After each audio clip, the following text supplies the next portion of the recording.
আসসালামু আলাইকুম। পদক্ষেপে কিস্তি বিকাশে দেওয়ার জন্য যে প্রসেসটা সেটা আজকে আমরা শিখব। এই জন্য আমরা গুরুত্বপূর্ণ তথ্যটা যেটা লাগবে সেটা হচ্ছে সদস্যর আইডি। আমরা সেটা সংগ্রহ করতে চলে যাব। প্রথমে আমরা মাইক্রোজেন সফটওয়্যারে ঢুকবো। এই জন্য আমরা প্রথমে চলে যাব পদক্ষেপের মাইক্রোজেন আইডিতে গিয়ে আমরা যার আইডিটা লগ ইন করে নেব।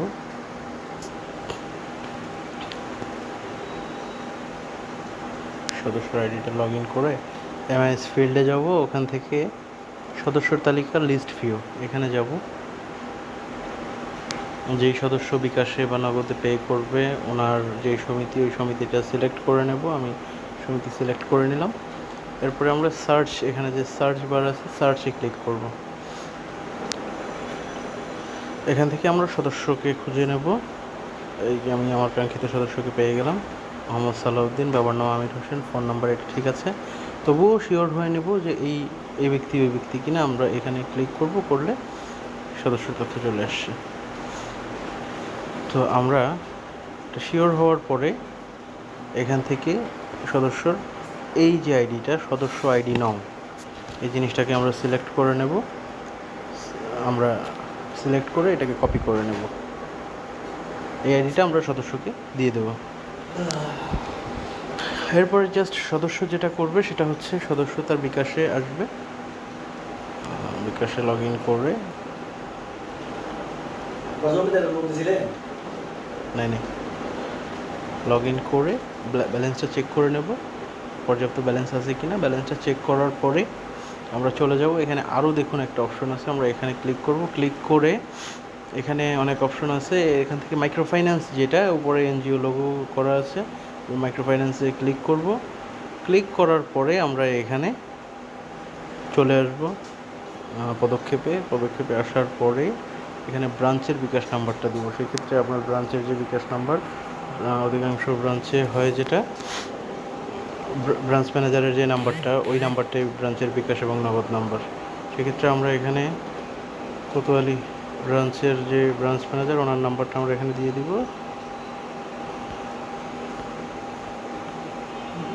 065197।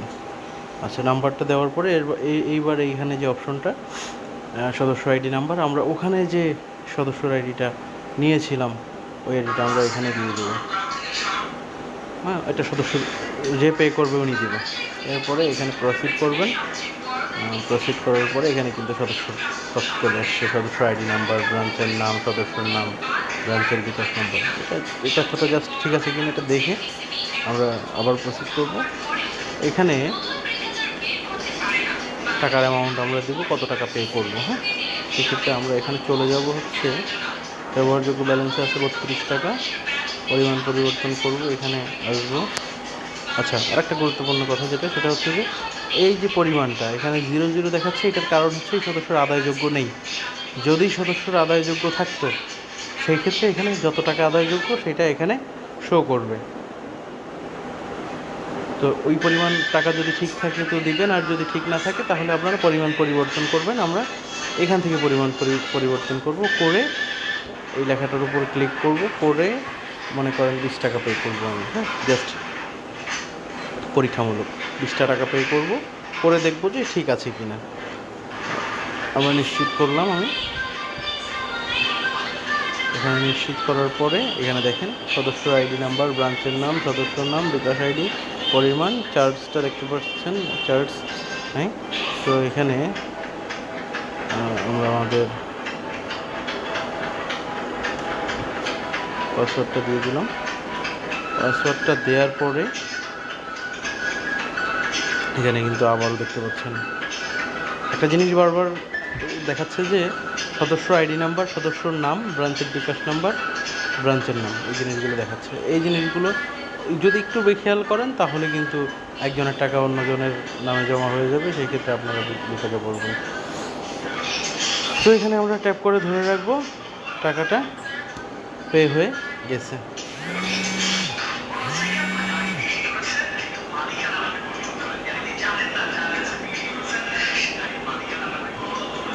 এখানে কিন্তু তথ্য দিয়ে দিয়েছে। আমরা হোমে ফিরে যাব। হোমে ফিরে যাওয়ার পরে আমরা এখান থেকে চলে যাব ইনবক্সে, এখান থেকে চলে আসবো লেনদেনে। এই যে মাইক্রো ফাইন্যান্স পদক্ষেপ কোতোয়ালি, এখানে ক্লিক করব। ক্লিক করার পরে এই যে শেয়ার, এই শেয়ারে আমরা সদস্য ক্লিক করবে, করে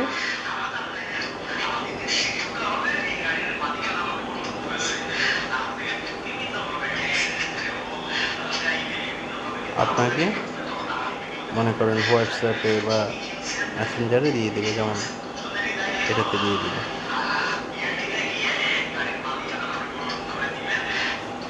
এই রিসিপ্টটা আপনাকে সদস্য দিয়ে দেবে। এই রিসিপ্টটা পাওয়ার পরে, রিসিপ্টটা যখন আপনি পাবেন, এটা পাওয়ার পরে আপনাকে চলে যেতে হবে পদক্ষেপের মাইক্রোজোনে। মাইক্রোজোনে যাওয়ার পরে আচ্ছা, আমরা একটু ক্যাশবুকটা দেখার চেষ্টা করব। এখানে ক্যাশবুকে যদি আসি,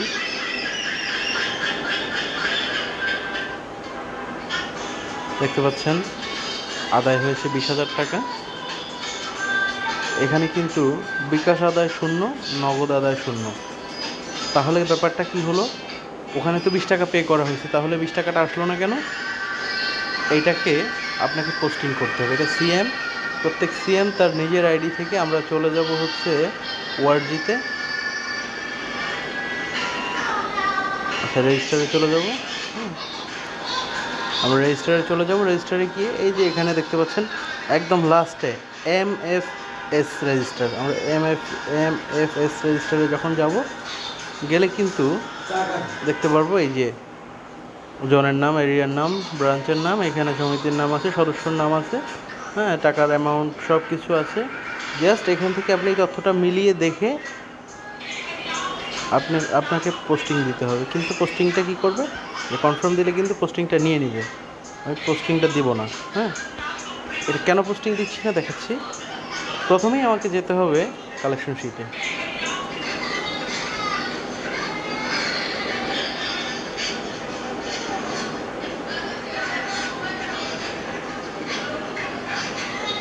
কালেকশন শিটে এসে ওই সদস্যর নামে এই টাকাটা আমরা পোস্টিং করব। কত? 20 টাকা জমা দিয়ে দিলাম। সালাউদ্দিন আর উইকলি 20 টাকা, 20 টাকা।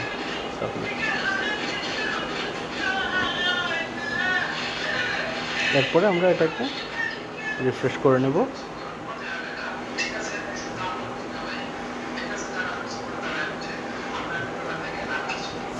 এরপরে আমরা আবারও চলে যাব ক্যাশবুকে।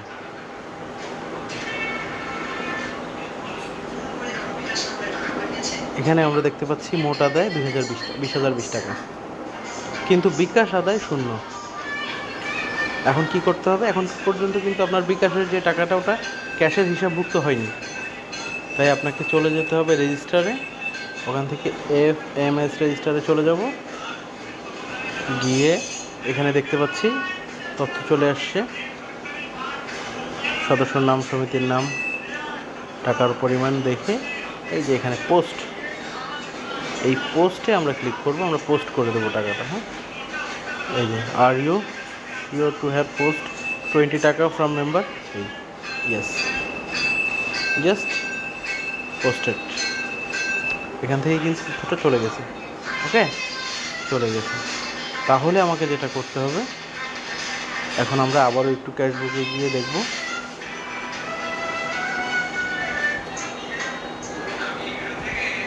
ক্যাশবুকে আমরা চলে আসলাম।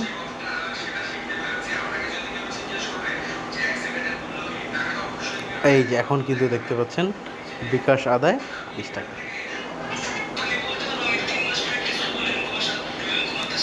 তো এই ছিল তথ্য।